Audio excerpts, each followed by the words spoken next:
Whenever you're ready. Hi, my name is Elizabeth Slivka, and today I'm going to be discussing the mental health outcome from Hurricane Katrina.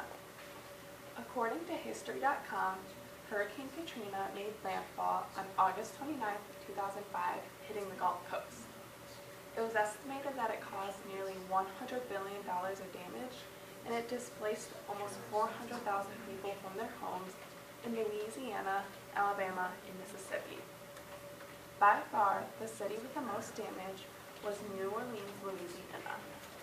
Even years after the storm, it's still hard for families to return back home to the city. The first article that I'm going to be mentioning is a popular press article written by Aaron Shoemaker from the Huffington Post. The article was published in August 2015, which was 10 years after the storm. It discussed how the displacement affected the mental health of the individuals. She concluded that the most impacted were low-income, single African-American mothers. There were many factors that contributed to this, but the most was being stressed, especially with the move and returning back home. During the move, the children often had to go to new schools, and at the new schools, the children were made fun of, and they're called shelter trash.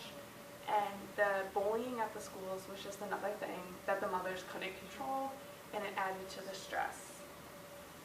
In the Huffington Post article, Aaron Shoemaker refers to the psychological study written by Elizabeth Fussell. She mentions the 4 factors of displacement that affect the mental health. Those factors are the length of displacement, the number of moves, the distance of displacement, and the housing stability. So as I mentioned, the psychological study was written by Elizabeth Fussell. She focuses on secondary stressors, which includes the displacement, the property loss, and the disruption of routine, rather than the primary stressors, which was the storm experience, the direct aftermath, or any injuries that occurred from the storm. In her study, she had 400 participants, and it was a phone interview.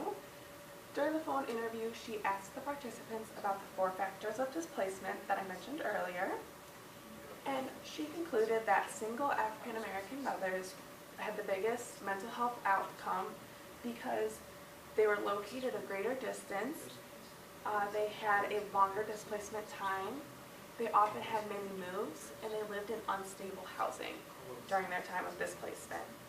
And then she also concluded that these mothers often had psychological stress as well. So the 2 articles, they both had the same conclusion, that single African American mothers had the poorest mental health outcome. And then to get to this conclusion, they both mentioned the 4 factors of displacement. And then they also mentioned that there was a lot of stress involved with the relocation process and returning back home, which added to the poor mental health. And then the difference is the popular press article mentioned how the families were unwelcomed in the new town and how the children were bullied, which added to the stress, and that was never mentioned in the psychological study. And then the study obviously went into full detail about the participants and how the actual process went and how they did the phone interview. And then the audience for the 2 articles were extremely different. So the popular press article was written by Huffington Post, made for anyone to read, so it's very worded easily to understand. Whereas the study was worded so it was really only understood if you had a scientific background, especially one in psychology. But overall, the popular press article accurately represented the psychological study, with exception to leaving out a few key details. Any questions?